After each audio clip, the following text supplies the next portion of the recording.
So in this episode here, we're going to get into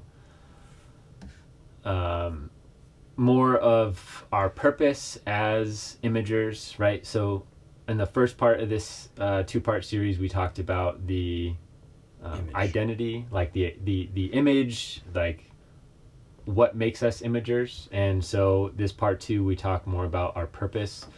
What is our purpose? What were we taught? And then get into a little bit about the difference between calling and purpose and how those two are intertwined, but each very distinct.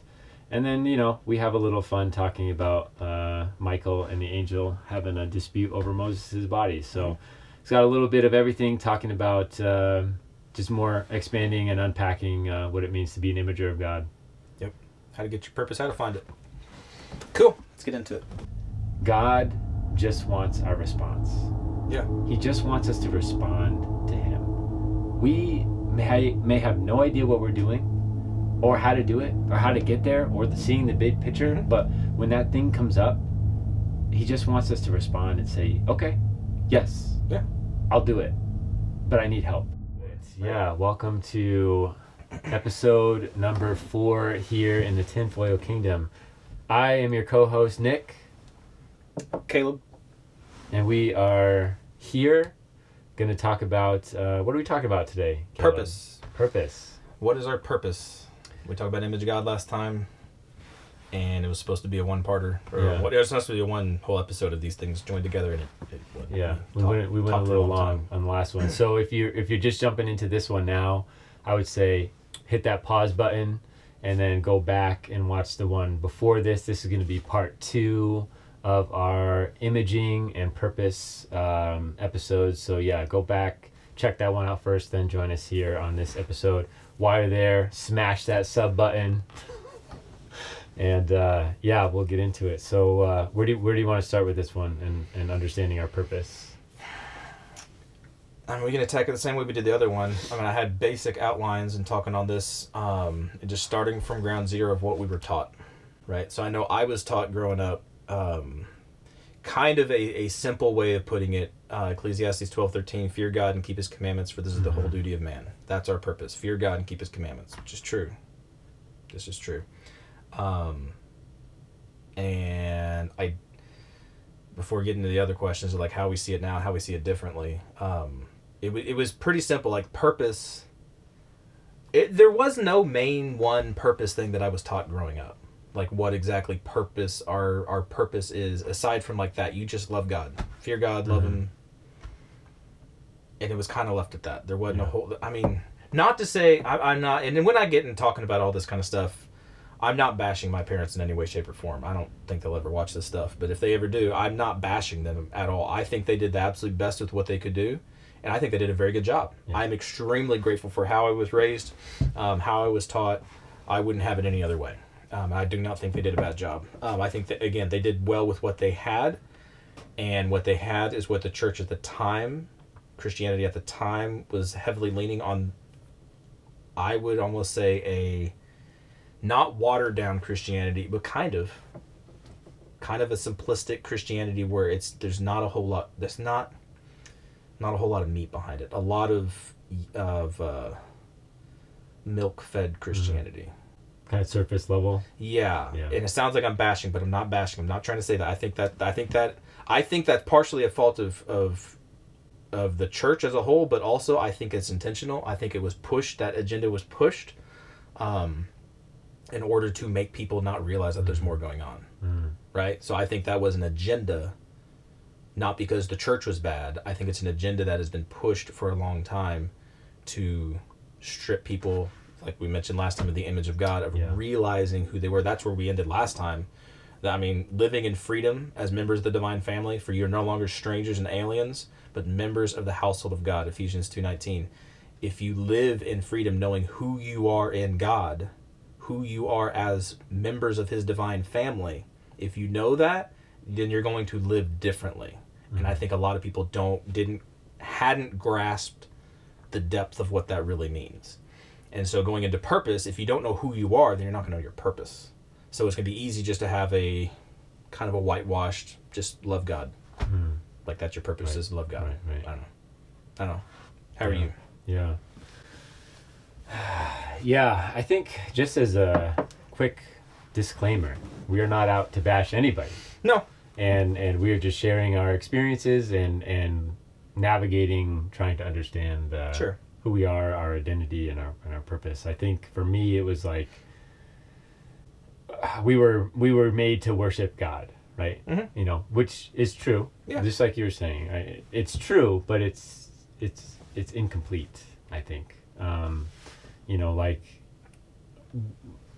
my understanding or how I was taught, I guess, the purpose was God made us, every person, just to constantly tell him how awesome he is and like bestow our gratitude and worship and blessings and praise onto God, again, which is what we should do. Sure. But I think it's that is our response and not our reason.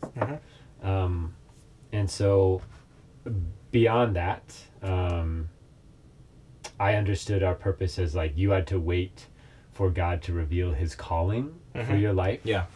Like once you found that, once you got lucky enough to receive the calling notice from God, like this is what you're supposed to do with your life, then now you have your purpose. Right. And I'm understanding it now, like that's not entirely true. Like we have a purpose and we have a calling. They're not the same thing. Yeah. Like our purpose is, as we talked about in the last episode, being image bearers of God. Right.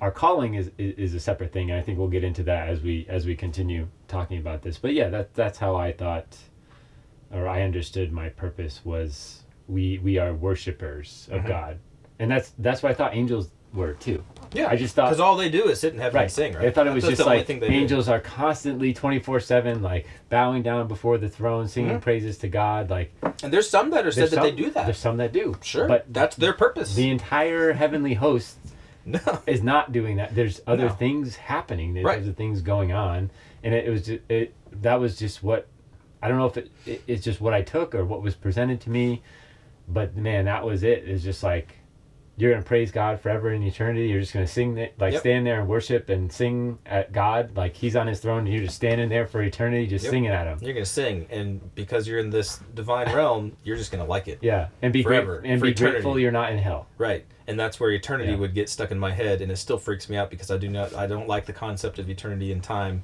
because I'm bound by time and I don't get it. Yeah.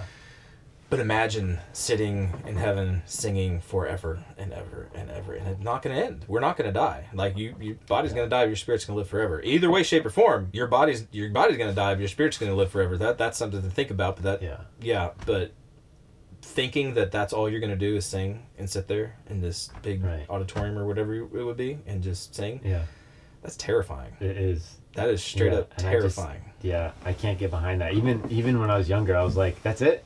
Yep. Like that's it, and I don't believe that now, but yeah, I mean, worship is part of it. Everything we do in our life is an act of worship, or it should be, and you know, whether it's going to the gym, shoveling snow, like everything you can do is an act of worship to God. It does not need to be singing. It does not need to be like praising. It is not half an hour Sunday morning in front of church singing with a band. That is an element of worship, but that is not the definition of what it means to worship. And so, like, our lives are a living testimony and reflection of worship. Yeah. Totally took that on a different tangent, but like... No, but it's true. Even in the imaging thing. Sorry to interrupt, but even the image, it goes into exactly that. If you're imaging God, that is worship. Every single attribute of that thing, when you're doing it to reflect God, that is worship. Yeah. Right? Totally. Yeah. Right. And anyway. And I think if God just wanted singers... and like people just to praise him constantly, he had angels. He has that. He had the heavenly host. He had these beings already. Like he didn't just make us to do more of that. He wanted us to be his image bearers and and be his regents and rulers on this planet, on Earth, right? Which is something that was not being done, and the angels were not doing it. It's a totally different job. It is not. Our purpose is not just to sing at God, right? You know, and I think it gets in here too is co-rulership, but right, yeah. well, let's just dive into it right now. Yeah. So is there a difference between the purpose of humanity and our individual calling / purpose? What do you think about that? Yeah. Difference between purpose of humanity as a whole and then individual calling / purpose. Yeah. This is a great question, and I think there's a big difference. Mm-hmm. I think there's a big difference. We have like a general purpose. Like there's I think the way I can understand it, and tell me if this makes sense, is like we have a purpose is the thing that we are, and our calling is the thing that we do. Sure. Yeah. So like we have the purpose of being image bearers of God, to reflect him, to rule here on earth. To our original mandate in Genesis was to expand Eden to the rest of the world, to be keepers of the garden. We dropped the ball. So this was our like purpose, and our calling is the unique way that you image God with your personality, gifts, story, your wounds, your trauma, your whatever, the things that have happened to you, the things that make you you. Yeah. That is your calling, like, and how God uses that for his kingdom. That's very well said. I like that. Yeah. I like that a lot. That's how I see it. Yeah. No, I see it the same way. Like if you take Adam, let's see, what's the passage here? Genesis 1:26 through 28 says, God said, "Let us make man in our image, after our likeness, and let them have dominion over the fish of the sea, and over the birds of the heavens, and over the livestock." So God created man in his own image, and God blessed him. And God said to him, "Be fruitful and multiply, and fill the earth and subdue it." If we look at Adam as an example, right? The first man, his purpose was to image God, right? His calling was tending the garden, protecting Eve, which we'll meet later in Genesis 2, right? Naming the animals. It was like, that was his calling. Like his tasking, maybe, is a good word. Yeah. Yeah. So. And even his kids, right? Cain and Abel. Right. Cain was a farmer. Abel was a, whatever you would call it, herder. Shepherd. Yeah. I like words, herder. Right? But same difference. They had different particular skill sets, right? Like what's his face in that movie, but they had different particular skills that they had and things that they were able to do. One was a farmer, one was a shepherd. Neither one was less than the other one, right? Yeah.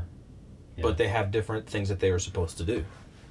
I think that's a good way to look at it and say they didn't do the same thing. They didn't both have to do, half time shepherding, half time, being a farmer. They had, God called them to do different things. I like what you said there about the way that God made us, and our own, the things that make us tick, our own personalities. Yeah. I think that's very important, because we have different draws and desires, and even it exemplifies itself in our hobbies and stuff, right? Some people are super nerdy and get into the analytics of different things. Some people are just like, let's just go chop down a bunch of trees because we like doing that and making buildings with it, and not making the schematics. Yeah. But some people are like all into, we all have our different idiosyncrasies and just different little things, and in that I think we have different callings, like you said. Yeah. Whereas the purpose overall is imaging God, but then you do that in your own life differently than everybody else. That's what makes you unique and makes you special and different. Yeah. Right. It's almost like our calling is how we go about imaging. Yeah. Yeah. Yeah. Because and you're totally right. We all have different gifts, abilities, talents. Like there's certain things that I get excited about or passionate about. Yeah. Like there's certain things I don't get passionate about, and like we're all unique. We're all different. We're all like our own selves. Like we have this common identity and purpose as image bearers, and we talked about that plenty on the last episode. But from there, like, okay, next step, So yes, we're imaging God. Now the next step is like, how do we go about that? How do we use the things that he's given us, that he created us with? How do we do that to image him? Right? So it kind of makes... but I think that kind of speaks a little bit about where we are right now. And I think we're living in a time where people are struggling to find that purpose and identity, and like, if they don't have an understanding, I mean, I was in that boat, right? We can't, as like the church, like a general church, like we can't just tell people like, you're a sinner, try harder, like try harder to do a good job, or just be better, sin less, right? Right. Because the Bible says we have to be perfect like God is perfect, right? Yeah. Which, good luck. Like that's not gonna. I think it leaves people empty. R.C. Sproul said this, which I liked. He said, "We are living in a world with a crisis of purpose that refuses to accept divine creation." So I think understanding our identity leads to our purpose, which leads to our calling, which leads to our fulfillment in life. And so like that's a series of things. You can't get to fulfillment if you don't have no purpose. Identity and purpose figured out. Like, you need them to stack on top of each other, and all of that comes back to where we started this conversation with image bearing. Yes. Right. Absolutely. Yeah. So, and I think people like this generation, this time in life, this culture that we're in has a crisis of identity, and not understanding, like, everyone has this identity. They're just either unaware of it or don't care, don't want to engage with it, but it's there. And I think people are struggling, and they're not finding fulfillment because not lasting fulfillment. Right. It's temporary. Right. Yeah. Yeah. And I would even say, tying in the imaging thing, I mean, if you're imaging, I mean, I'll call them out. I mean, there's Mormons and people that I know that they image their God very well. And I have to look at them now and say, okay, like, I love you as a fellow estranged son of God, right? Like, you're choosing to follow another God, and you're imaging that God very well, and you do his things very, very well. However, like we said last time, you're tying yourself to that entity. He's going to give you, while you're here, to keep you drawn in, he's going to give you the power and the authority and the prestige, because that's what they talk about. Whenever I get with them and talk with them about stuff, it's all about how cool he is and how great he is, the things that he's done. And I'm like, dude, you're imaging this God that has done that, has boasted and said he's so great and he's so wonderful and he's going to do all these. You're doing the same thing. You're imaging that thing, and you're doing well at it, sure. But at the end of the day, there's no fulfillment in that, because at the end of the day, when you die and stand before God, there's no fulfillment. That's the ultimate fulfillment. You're not going to be told, well done, thou good and faithful servant. You're going to be told, I don't even know who you are. Yeah. Right? And it's like, that's like the ultimate kind of thing, like the fulfillment. Like, there's even a temporal fulfillment of feeling happy and satisfied, and feeling like, God is happy with how I've done these things, or how I have imaged him. There's temporal things in that now, but ultimately in heaven, that's what we're going for, that fulfillment of well done. Right. And so, I don't know. I want people to try to understand that you can get a temporal fulfillment, that it's not just that it feels good. Like, there is actual fulfillment in following other things, but then it is ultimately temporal at the end of the day. At the end of eternity, or at the beginning of eternity, however you want to look at it, when you die. Yeah. Right?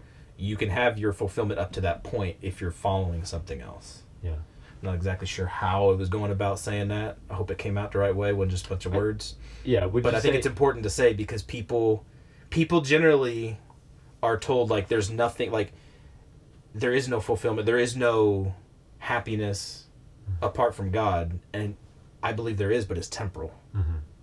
And if that's what people are stuck on, and you go to try to witness to somebody and be like, you're your life can be changed and it can be great and wonderful. And they're like, it is great and wonderful. Like, I have everything I want. I got money, I got cars, I got house, I got women, I got all the stuff and things. Right. It's like, it's great. I love it. It's like, it actually might be great and they love it for themselves right now, but they don't understand the eternity concept. How would you tie this into storing your treasures in heaven? Well, yeah, because the purpose of what they're doing right now is all temporal. They're building their kingdom here, right? And when you realize that there's more than just this, that we will move on from this life into another life, which again, going back, we're not going to be sitting on clouds singing songs. That's not our thing. And I'm so grateful for that because, again, that terrifies us not out of me to spend eternity singing.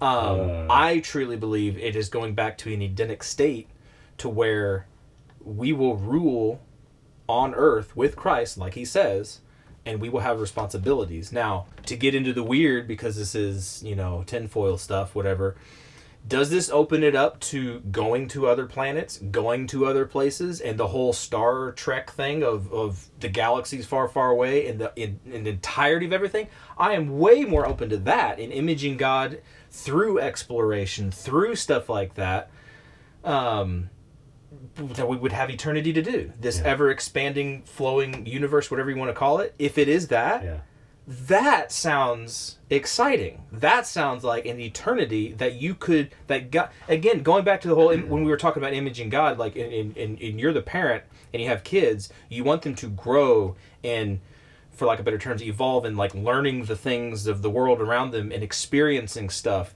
How much more would God, in the same kind of way, have us grow and learn about everything, because that's part of like the Dominion mandate, of understanding the world and taking care of it.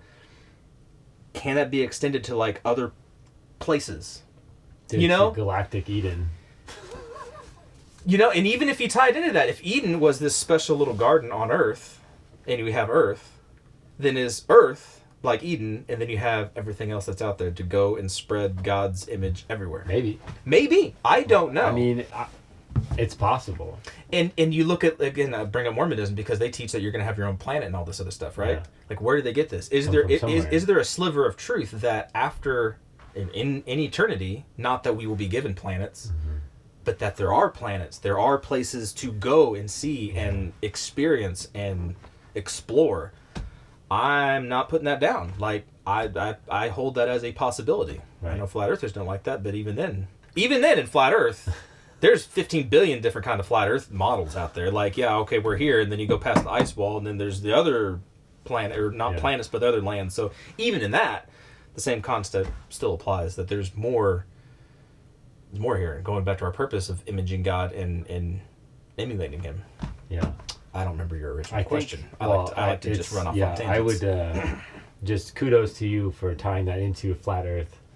That was well done. I mean, the best lie is 3/4 truth, right? Right. Yeah. So, what if there is something to that? Like, what if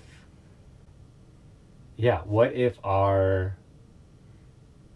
afterlife, the thing that happens next, right? Mm-hmm. Once we die, we go to heaven, we go to this other reality, whatever it is, whatever it looks like. We leave here. Yeah. Wherever we go next, we're going to the next place. That could be universe expansion. That could be, because think about how many people have lived on the earth and have imaged God properly and are followers of Yahweh and will be in heaven. A lot. Will that fill up the earth? I don't know. Are we going to be living neighbor to neighbor throughout the entire? I don't know. But if that's not, and I do not hold to an ethereal, I don't even know what the word would be, but that we're just going to turn into spirits and just float around. I don't think that. I think it's way more physical. I'm much more on the Alberino kind of concept. And even in that Alberino concept, you have room for just unending growth and expansion and stuff. Sure. Right? Yeah. Yeah, I mean, and it also gets, to me, it also gets down a little bit of a sketchy road where, like, if that is the case and we have Earth and you have all the people that have passed already and all the people that are still going to pass and everybody goes to heaven, then we all cram into the Earth, like, is that a set number? So is that number predestined already? Right, yeah. Is that what God's waiting on? It's just God waiting. Fill up the apartment. Waiting until we're at 100% capacity, and then he's like, all right, Yeah. we're good here. I don't like that. That, yeah. I mean, maybe that's where that can lead to. Good. Like that thought process eventually might get to, there's a set number that God is waiting for. And I don't buy it. I don't. I mean, I'm sure somebody does. someone might. If you do, let us know. But You're wrong. I mean, it's definitely interesting to think about. And why not? Who are we to put a limit on this may or may not be possible? Does it? And is this idea in conflict with the Bible? Yeah. I mean, that's the Does it ultimate thing. contradict Run it the through the Bible? Bible from Genesis to Revelation. If it doesn't Yeah. kick it out, then possibility. It's a possibility. Something to chew on. Doesn't mean I I'm going to hang don't- my hat on it. I'm going to chew on it. I don't think we have the bandwidth to comprehend what God is doing or His plan or what. I'm not even going to pretend like we can figure all that out. No. It is pretty interesting to me listening to like a lot of the work that John Burke has done with NDEs and like hearing people talk about their experience going to heaven. Yeah. And a lot of commonalities in those stories is like, we're working. Yes, Like, we're you're doing stuff. something. Yes, we're engaged. you have a mission. Like Yep. you have a job. And like, what is this? The parable with the managers. The Help me out talents? here. Yeah, is it the talents? Like, The- God is saying like or Jesus says like, because you were faithful with this, you're going to Yeah. be given even more. Yep.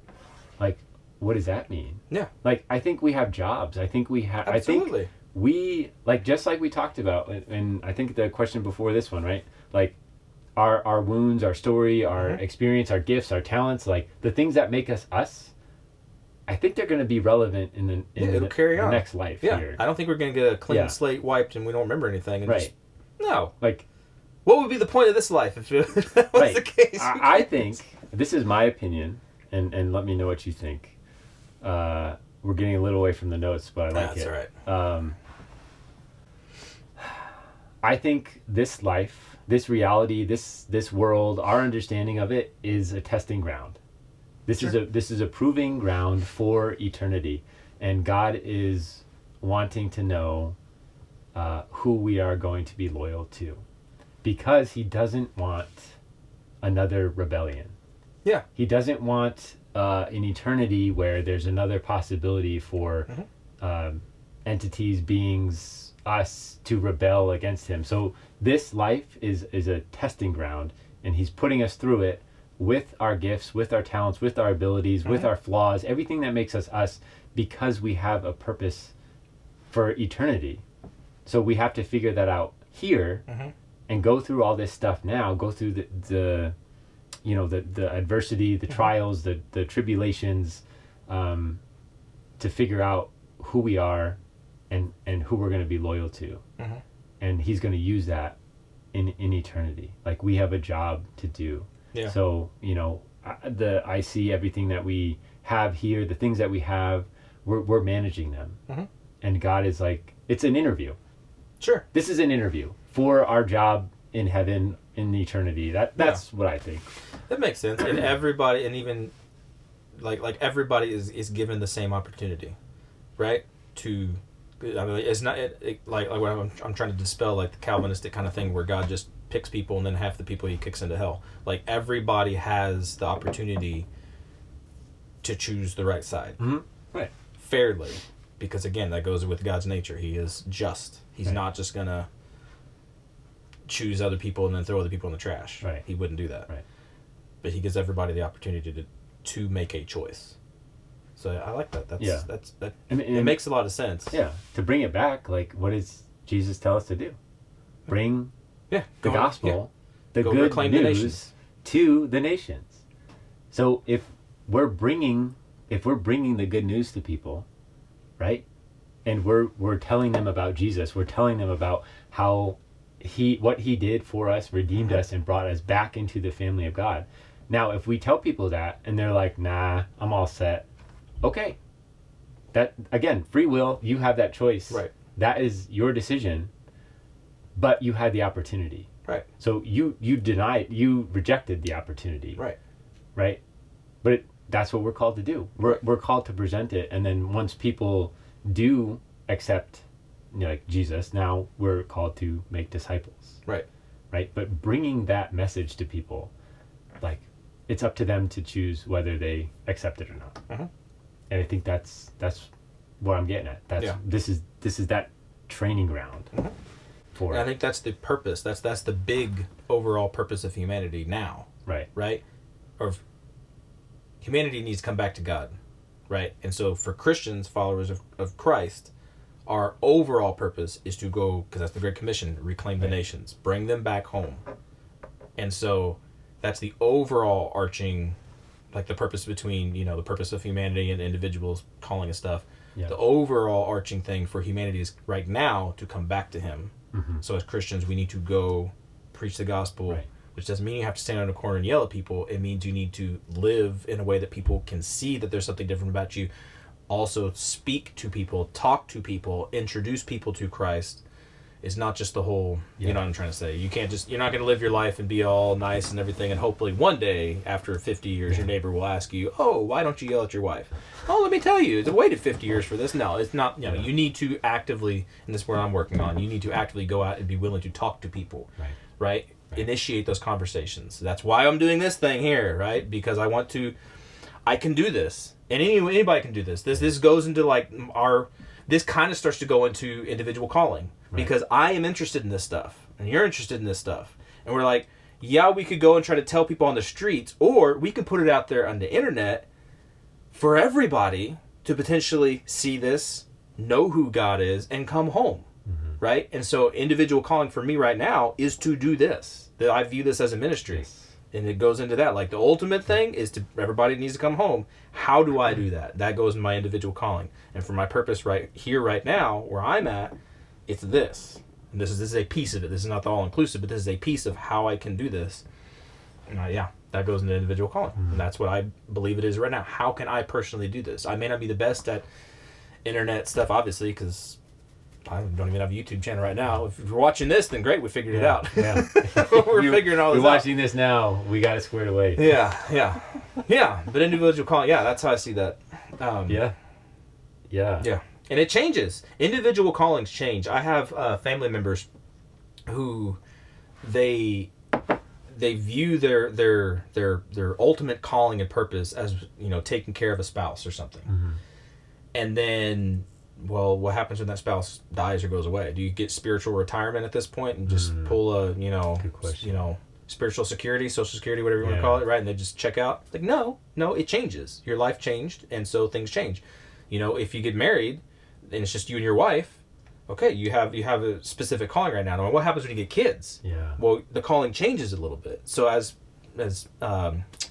chapters of life, whatever it's called, you have different times of life, seasons of life. I think your calling changes. Your specific individual calling changes. The overall arching thing is to image God, bring the nations back, and again, image God. That's the thing. We're beating that dead horse to death. But the individual calling will change, right? Yeah. That's good. That's good. I like that. Because,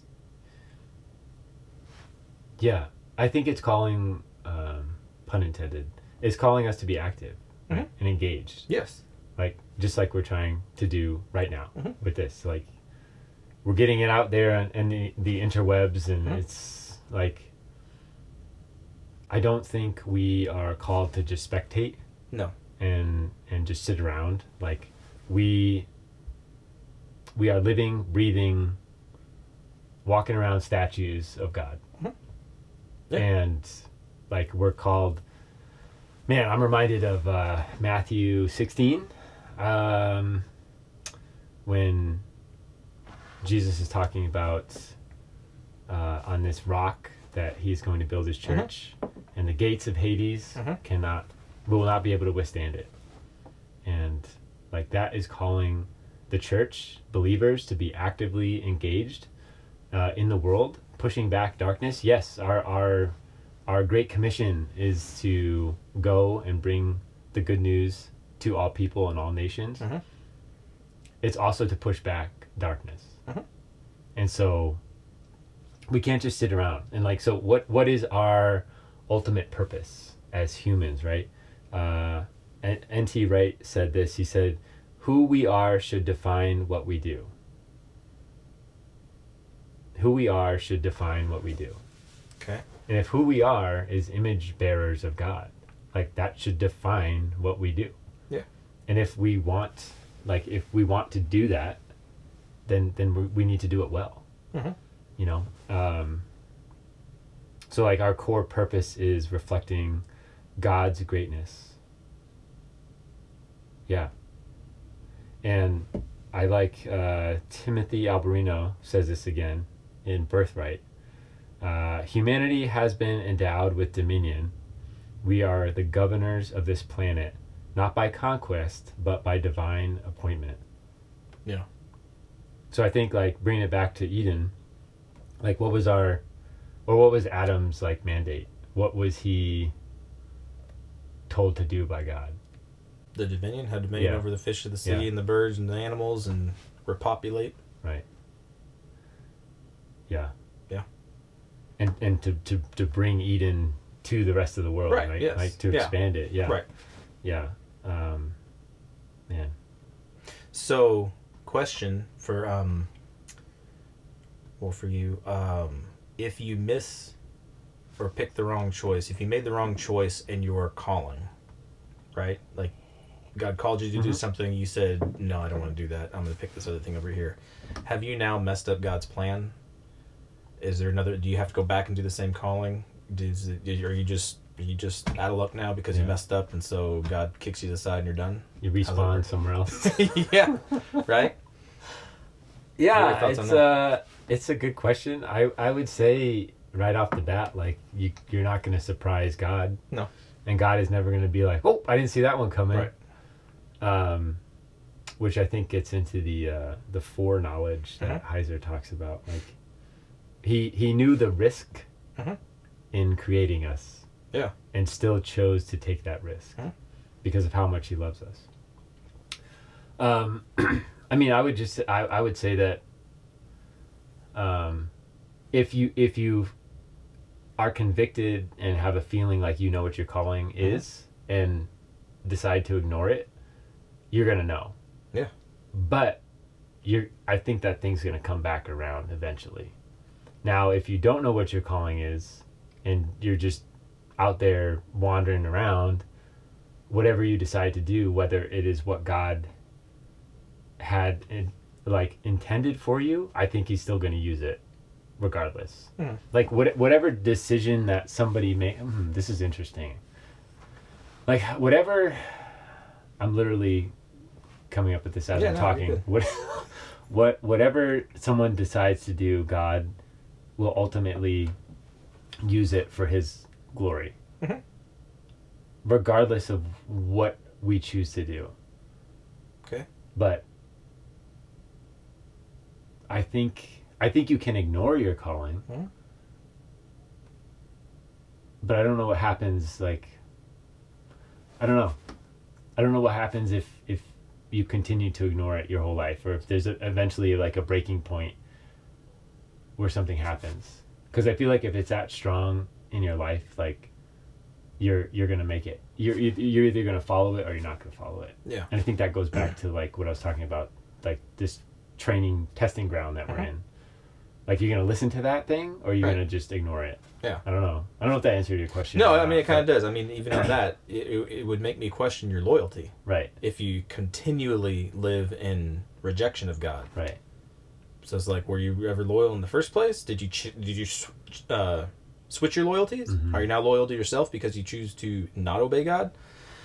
The example I had was like with Moses. God called him to do something very specific, and he was like, I can't do that. I'm not going to do that. And God's like, yes, you're going to do it, and this is how we're going to do it. And he's like, I can't talk. I have a speech impediment. He's like, well, guess what? Your brother's coming. He's already coming. God already knew, going into the foreknowledge and stuff. Man. He already knew what was going to happen, and he had, I don't know if he wanted, safeguard might be a bad word for it, but he had things in place and in motion to get his will done. His will was going to be done. One way or the other, his will was going to be done. And I think this is true, that if you refuse to do God's will, you didn't mess God's will up. He gave you the opportunity to be used by him for something, whatever, big, little, small, great, whatever. He gave you the opportunity to be used. And if you reject it, he's going to give that opportunity to somebody else. Just like that, the parable of the talents. The one dude refused to do anything with the talents that he was given. He buried it to safeguard it, whatever. And at the end of the day, he was reprimanded for that, stripped of that, and was given to somebody else. Yeah. Right? So if we are like, oh, I'm insufficient, I can't do this thing, whatever, I don't know. Okay, well, God gave you the opportunity, and now you don't have that opportunity. God took it and gave it to somebody else, because somebody else is going to get this thing done. Right. Right? So it's almost a caution to be like, yeah, you could lose that opportunity in that specific calling. I would kind of make an argument that, yeah, if you put it off long enough and you reject God long enough, he'll take it away and he'll give it to somebody else, because he's going to get his will done. But you have an opportunity right now to do this. Right? Doesn't mean that the rest of your life is in shambles. It means that, okay, repent because you disobeyed God, get back in fellowship with God, and be ready for the next thing. Because he will not, if you are his child and you're loyal to him, he's not just going to let you sit there and fester. Right? He's going to give you something to do, because we all have something to do. If you don't know what to do, then go tell somebody about Jesus, for pity's sakes. I mean, that's what you're supposed to do, ultimately, if you're talking about that kind of stuff. I don't know. What's your thoughts on that? That's a reality check, man. Yeah. Yeah. That really makes me think, like, about what I'm doing with my life. Mm-hmm. Like, the choices that I'm making or the choices I'm not making. Mm-hmm. Because I think you're totally right. I think at the end of the day, God is sovereign, right? Absolutely. So he does not need us.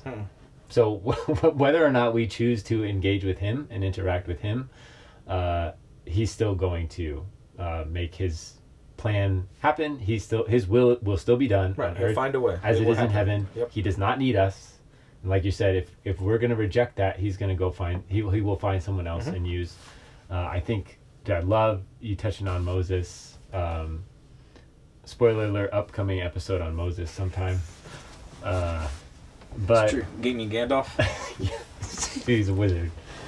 And the staff. I just wonder if he got a pipe. He probably did. I don't know. He probably did. I could see Moses with the pipe. Yeah, I think that's great. Like, talk about an identity crisis. Like, Moses is the guy. I listened to Carmen Imes talk about Moses and his identity crisis. Like, he never had an identity until, like, he's figuring out who God is. Like, he discovers who he is while he's learning who God is. Because even growing up, he was, like, half in Egyptian land, half in, like, Hebrew, and he didn't really belong anywhere. Even his birth, like, he had to get sent down the river because, like, he didn't know who he was, and then he's, like, out wandering around in the wilderness until God shows up in the bush, and he's like, I can't do this, and he's like, no, you're gonna do it. But what does he do? He gives Moses help. He gives him Aaron. So now Aaron is helping Moses in his calling. So God is just not leaving and abandoning us. No. Like, he brings people around us that can assist in your calling, that will help you, that are also fulfilling their calling. And look where Aaron went. He became the priest. Right. So like, he found his calling through helping Moses find his calling. And so God just totally weaves everything together. And I think this is what it is.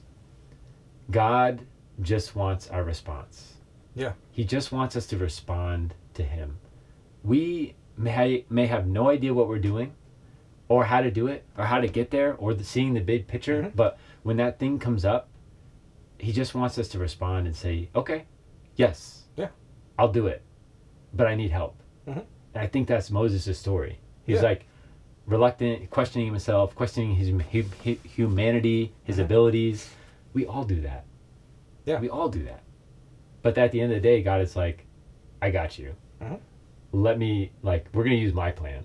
Yeah. And his plan, I mean, look where it brought them. So, because God's not going to ask you to do something without knowing full well that you are capable of carrying it out through him. Right. Right. And so, when we have these insufficient or insufficient feelings and be like, well, I don't know how to do this. God wouldn't have called you to do something unless you were capable of doing it. Yeah. Whether you know it or not, you're capable of doing it. Yeah, and I think so I think our identity formation is found in God, right? And it's God given. Mm-hmm. And we are not on a quest for like self-actualization. We are we are who he says we are. Mm-hmm. Yeah. That's good. Yeah. That's good. Because he says we are sons of God. Right. We're his children. That's it. Because he says that. That's it. Right. We try to make our own little thing. Yeah, no, that's good. Nailed it. Nice. All right, wrap this one up. Yep, we're done. We're good. That's it. See you next time. No, it's good. But even with Moses, there's a cautionary tale at the end of his life because he ended up doing his own thing, hitting the rock or whatever it was, right? That was like, okay, you crossed the line. Right. He did not get to bring them into Israel. Right. And God was already preparing Joshua. Right. Right? Come right up alongside. And again, like Moses refused to do it the way he was supposed to do it. Mm-hmm.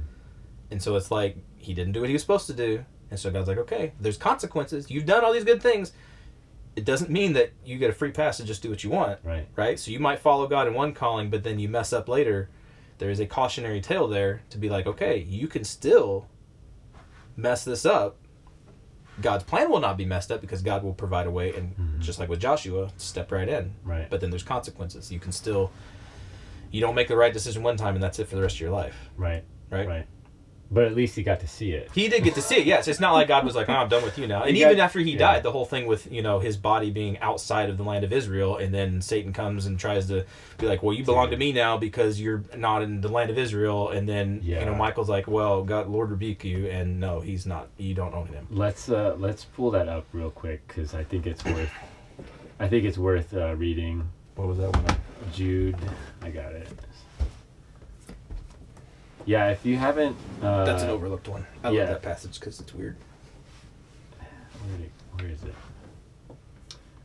Hebrews... I'm not seeing it. Yeah, if you haven't... Are you pulling it up? I'm trying to, yeah. Yeah, if you have not read this passage yet... there we go. It is in the book of Jude, which is the second to last book in the New Testament. There's a very cryptic passage about Michael having a interaction with an adversary looking to steal Moses' bones. Uh-huh. And Michael rebukes him. It's a very strange passage, and I think just to harken back to Dr. Heiser, if it's weird, it's important. Mm-hmm. I don't know the full story behind this particular passage. You got it pulled up? Yeah. Once you... I'm trying to see where to start from. I mean, the specific part starts in... Jude is only one chapter, right? Yeah. And so starting in verse 9, it says, "But when the archangel Michael contended with the devil, was disputing about the body of Moses, he did not presume to pronounce a blasphemous judgment, but said, 'The Lord rebuke you.'" It's a very short, little weird thing. It's not a whole lot of context to what's going on. Dropped right in there. And the context of that, is from what Heiser is alluding to, or what he pulls out of that whole thing, is that Moses died outside the land of Israel, which is God's land, right? You're talking dominion area stuff. And again, going back to whole Deuteronomy 32 thing, you have different dominions of different gods in different places, and Moses died in the dominion of another god. And so the charge here is that he died in this land. This deity owns him. He does not get to go be in, at that point it would be what, Abraham's bosom. He doesn't get to go over there as a follower of Christ or a follower of Yahweh. He's now owned by this entity. And it's like, no, Michael the Archangel disputed with him, right? And it was like to get his bones. And I don't know, if it's the actual bones. I don't know how exactly that works. I don't think that even matters. I really don't think that matters at all. I think a lot of people have tried to make, draw assumptions and stuff that, if they had the body of Moses, they would have just made a pilgrimage to his body and things like. I don't think that's what it's talking about. It's talking about the ownership of his soul after death because he died outside the land of Israel. Right. Right? But what I don't understand with that, like, wouldn't every Israelite that was in that generation that died outside of the promised land, like, wouldn't it, probably their bones, I mean, like all those all the generation that died wandering around in the desert, was those the dry bones that I don't think those are the dry bones. I don't know. That's a whole other weird thing. Yeah. But yeah, I know it's a good point. I think they make a point on this one because it's Moses, and that's a right. But like, a big deal. What is? I mean, and we don't know. I mean, it just says contending with the devil. Like, we don't exactly know what entity this is necessarily, but yeah, because it like, doesn't say it's the devil. What is he going to do with the body of Moses? Like, why? Like, well, that's where I believe with the resurrection. Yeah, I think it's that he owns his soul. He owns his body. He owns him. He does not belong to God. He belongs to something else, right? And that's where it's like, no, like, he died outside this land, but he belongs to God. And that's why Michael Archangel, they're not going to fight about it. He's not going to fight about it. He's just like, the Lord rebuke you. Like, you take it up with Yahweh. You go talk to him. Yeah, go talk to my boss. He's like, oh, fine, sure, okay, well, yeah. Right? I mean... Right, yeah. And that's what's interesting, too, is, like, with this passage, Michael does not rebuke the devil character here. Yeah. Right? He says, the Lord rebuke you. Yeah. So, even Michael's his own blurry creature. Yeah. Well, he's the angel for Israel. Right. Right? Right. Which is like, there's no coincidence there that he would be the one doing this because he's talking about Israel. He guards, is guardian over Israel. Right. So, right.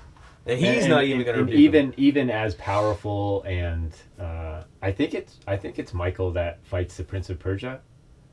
I get it mixed up, but yeah, I think Daniel. So. It would have been, yeah, because he would have been doing that because it had to do with Israel. Or no, they call Michael in as reinforcements. I think that's correct. We'll fact check that. Yeah, but fact check that. Keep talking. But what's interesting here is, like, to me, what stands out is, like, you have Michael, and he's this. Everybody knows the Archangel Michael. Yeah, like, he's very popular in certain traditions, particularly, but he even as powerful as he is, he's not the one that is rebuking the devil. He says, the Lord rebuke you. So he's even recognizing, like, Yahweh, God, he has the power here over you, and you're going to have to take this up with him because he sent me here to recover the body of Moses, and you do not have access or authority to it. Right. He did not presume to pronounce a blasphemous judgment, but said, the Lord rebuke you. Yeah. Yeah. So, yeah, kind of a strange little verse there stuck in the book of Jude. Definitely can conjure up a lot of speculation and crazy ideas and stories, but it's... I don't think it says what angel originally came to Daniel to talk to him, but then it said that Michael Daniel, came. Right? Yes, yeah. It says that Michael came to help. So Michael came in as, like, reinforcements. Right. Yeah. Right. But Michael, one of the chief princes, came to help.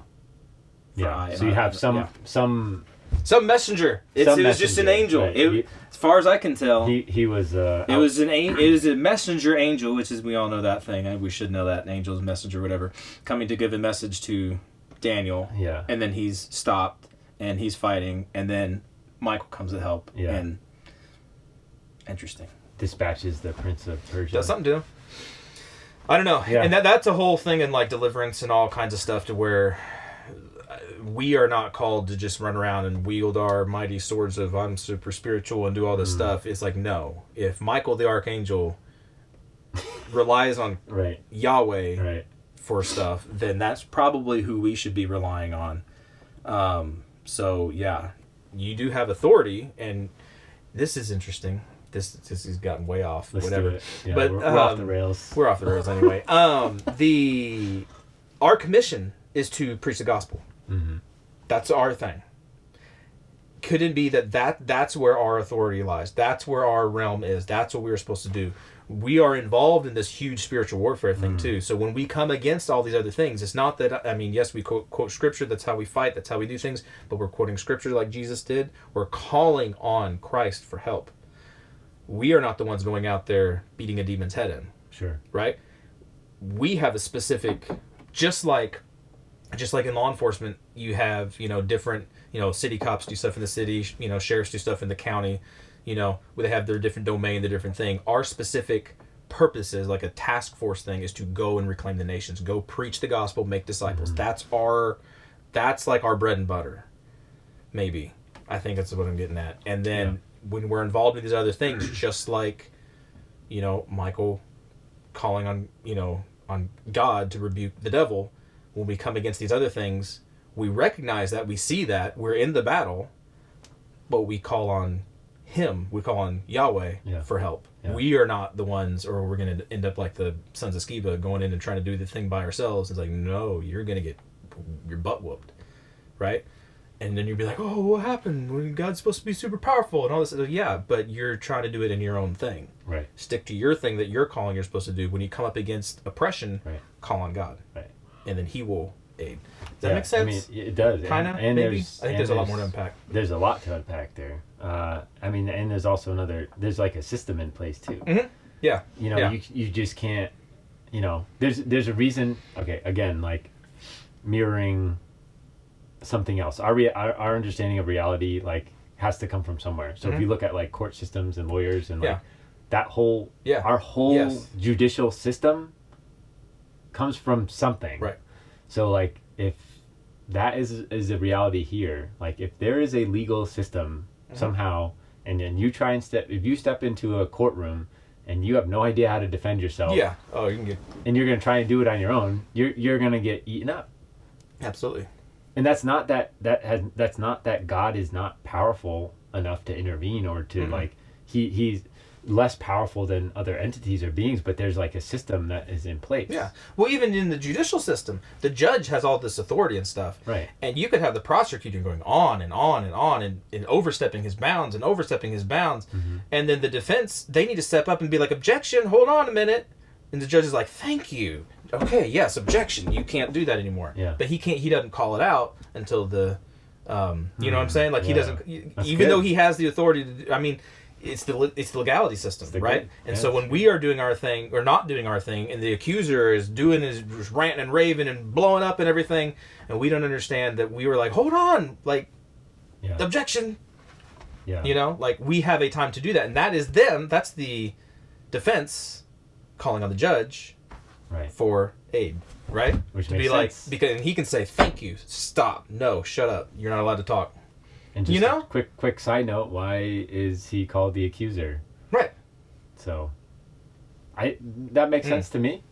There's a lot to unpack with that, man. Oof. I like how we tied this into Moses' body. That was I cool. don't know how that happened. Well, I could have just talked about Moses, but yeah. Well, we'll save that for the Moses episode. How do we? So looking ahead a little bit, how do we put this into practice? Like, how can we find our purpose? How can we discover our purpose and our calling? Like, what are some steps? So I had two things. I had you pray and ask God for clarity. Mm-hmm. If you're in His will and you're doing what you're supposed to be doing anyway, and you're given a smorgasbord of opportunities, be warmed and filled. Go pick one, and you're in His will. Go pick one and go. Yeah. You can have more than one good choice, and I do not believe that there's one thing you have to do, and if you do it, if you don't do it and you get messed up, if God gives you multiple options and you've prayed and you have peace about it, go pick one. Mm-hmm. They're all good choices. Go do it. I find that very comforting to some degree, because a lot of choices I can get analysis paralysis kind of thing, and like too many choices and I get all confused. But no, if you're doing what God says to do and you have multiple options, it's okay. Don't get freaked out. Like, you can choose those things. I should have wrote the verse down, but there's the verse that talks about asking God for wisdom, and He will give you wisdom. He will give it. Do you have that one? James 1:5. If any of you lacks wisdom, let him ask God. He goes, to all men liberally, upbraideth not, but let him not ask amiss, like a wind of the sea or wave of the sea, because God will not. He will not. I'm paraphrasing, but He will not play games with you. Right? Again, God knows everything. So if He knows your heart, and you're asking Him, you're like, I don't know what to do, please help me, He will help you. Yeah. But if He knows that you're asking that, to have his option, put that on the table of all the things, and now you're going to choose, well, there's God's option, then I got these other ones, and let's see what I'm going to do. He's not going to play games with you. that's kind of how my brother explained it a long time ago to me. It makes so much sense. You have to have a humble heart. God knows your heart. If you ask God for help and you have a pure heart and you genuinely want to know and you're going to do what he says to do, he will let you know. Yeah. But yeah, don't try to play games with God, because he's not even going to play games with you. Yeah. I don't know. That's Totally. how I see that part. The other part was, find wherever it went, asking counsel, Proverbs 11:14, where there is no counsel, the people fail, but in the abundance of counselors there is safety. So again, Amen. going back to how even God works, he has his counsel. Yep. We should have a counsel. You think about it. Like, we should have people around us that we trust, people that are following God, in different walks of their life. So we have our own counsel that we can go to, and we can ask them, you've been through this. Can you tell me what did you do? What helped you? So yes, you ask God for help, you ask God for aid, but also we are fellow sons of God. We can have counsel, and it says it there. We should have counsel. Mm-hmm. You should build your counsel. You should build your group of people that you trust, that you have a relationship with. This goes again to not being segregated into our own little thing where, we don't need anybody else's help. Well, that's bullcrap. You do need people's help, right? And you should have relationships with people. You should be vulnerable with people and have those relationships so that people can pour into you and you can pour into other people. Mm-hmm. And I think that's a big deal. I think that's a huge ploy of evil, is to separate people into these little pods that don't do anything and don't need anybody else's help, and they're completely ineffective, right? So that's two things I had. Dude. Ask God for help, and then have your counsel and go to them for help. Yeah. 100%. Well, those were two that I had. I got a quick 5. Start with scripture, right? Read Genesis 1, get your job description. Yep. Read your Bible. 2, ask the designer, right? And that's what you had too. Prayer is not just talking either, it's listening. Yes. Yep. So however you want to listen, if that's journaling to you, like if you want to just write down stuff that comes up on your mind, and then just listen. Be like, God, I'm here. What do you want to talk about? 3, look at your wiring. What gets you fired up? What are you passionate about? I don't believe God is going to give you a calling that you are not suited for. Right. He is going to bring you into a ministry or a calling that he designed you for specifically. He would, if you're a super introvert, he's not going to ask you to go be a speaker in front of thousands of people. Right. Maybe, but I just don't. Yeah. I don't see that. Unless you're an introvert by choice, and that's because of right, and then you're hiding it. like Moses, self-doubt and all this other kind of stuff. Like that. And again, going back to what you said, Yeah. you are who God says you are. You are right? who God and so says you are. if you think you're an introvert because you have a speech impediment, and God's like, no, you're not. Like, no, you're going to go lead these people. You're going to do this thing. It's like, really? Yeah. Okay, we'll go do it. Yeah, Totally. No, it's good. Number 4, get in community, and this is what you said. Lone wolf Christians do not discover their calling. I don't think we're meant to be on our own. No. At all. And then number 5, just start small and obey. Obedience is what God is after. I don't know if this is Adam started small, right? He didn't rule this whole planet the first day, right? He was like, tend the garden, and then we're gonna push the garden out. We're gonna expand the garden. He got, name this giraffe. This is your job. We'll start here, and then so God is not gonna give you like this massive thing right away. We just one step at a time. I don't know if this is legit or not. I don't even know how to describe it, but I understand it as obedience is the currency of heaven. Okay. Like, our obedience is what God is seeking, and it's in that obedience that we surrender. And by surrendering, we're saying, God, I want your will to be done in my life on earth as it is in heaven, right? So obedience to what he wants for us. So obedience, faithfulness. So the talents, right? Right. So they were obedient, they were faithful, kind of the same synonymous things, right? And so there's scripture for that. So there you go. So Yeah, man. That's good. So where would you say that we actually get fulfillment? So this goes back. What I had this going back to was the overall purpose of humanity, which is given to us at the end. Well, we're not at the end. When Jesus went back to heaven, the Great Commission. That's where I think we get our ultimate fulfillment. And if you're doing this, then you're getting fulfillment. And so, I mean, the Great Commission, Matthew 18 or 28:18-20, and Jesus came and said to them, "All authority in heaven and on earth has been given to me. Go therefore, make disciples of all nations, baptize them in the name of the Father, the Son, and the Holy Spirit, teaching them to observe all things I have commanded you. And lo, I am with you always to the end of the age."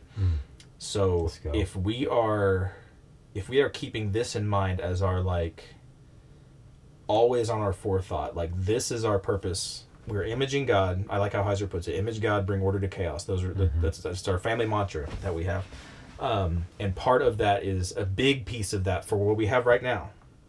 What Jesus left us with, he gave to the church, was this commission to go and do this stuff, teach the nations, baptize them, disciple them, all those things. If you're doing that, that's where you have your fulfillment. At the end of the day, you might have messed up at your work. You have your daily stuff that you're dealing with. You fight, argue with people, whatever. You have issues and things. But ultimately, if you're doing this, if you're keeping this as the forefront, the Great Commission, that's what Jesus left us with, right? Not go fight demons, even though there's pieces and parts of that, and we can get, it can be titillating to think about all this, other stuff. But this is the main thing. So if you're doing this, when Jesus comes back, and he finds you faithful and you're doing this, you're going to have your fulfillment. That's your fulfillment. It's in Christ. It's in obeying his commands. Yeah. That's good, man. That's good. And I think there's more to it, but that's one major component piece of it. Yeah. I don't know. I think I think what you're saying, and I would echo, is we find fulfillment when who we are aligns with what we do.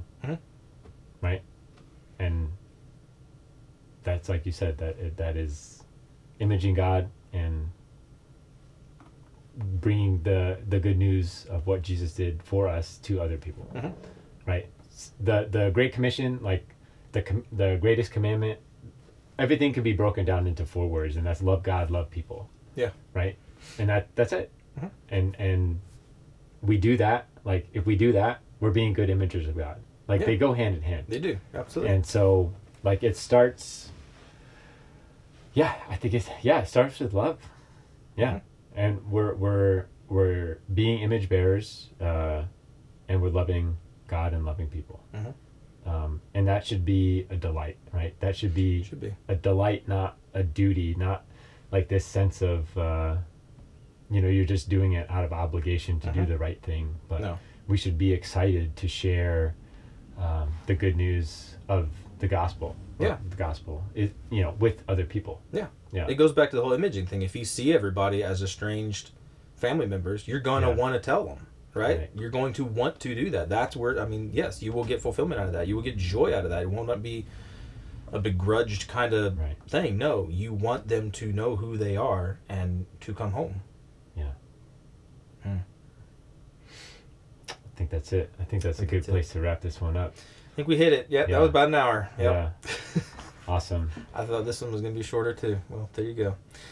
Shows you what I know about thinking and planning things out, because I thought this would be a 30, 45 minute episode for both of them. Nope. There's a lot to unpack here, and I just think about every day, my prayer in the morning is, how just praying that I image God well, right? I image God well, bring order to chaos, be a keeper of the garden. This is my role. And this is my duty as a regent, right? On this planet. I think I got a quote here. Let's see. This is from Unseen Realm. Dr. Heiser here, page 43. Humans were created to be the imagers who rule on God's behalf in the earthly realm. just as the divine sons rule in the non-human heavenly realm. The image is not a quality a human possesses, it's a status. You don't have the image, you are the image. Mm-hmm. We are the image. So go out there, bear the image of God, spread the good news, tell people about Jesus, tell them about what he has done for us, tell them that he wants us all to come back into his family, and do that with joy and love. With love, that's the big thing too. With love, it's not about going and condemning everybody. It's about love. You want them to come home. Yeah. Awesome. Cool. All right. Well, we'll see you next time on the tinfoil kingdom. Sure, we'll be on it. Just stand on top of it. It snowed, so probably not going to fall off. But in the tinfoil kingdom. We will see you next time. See ya. See ya.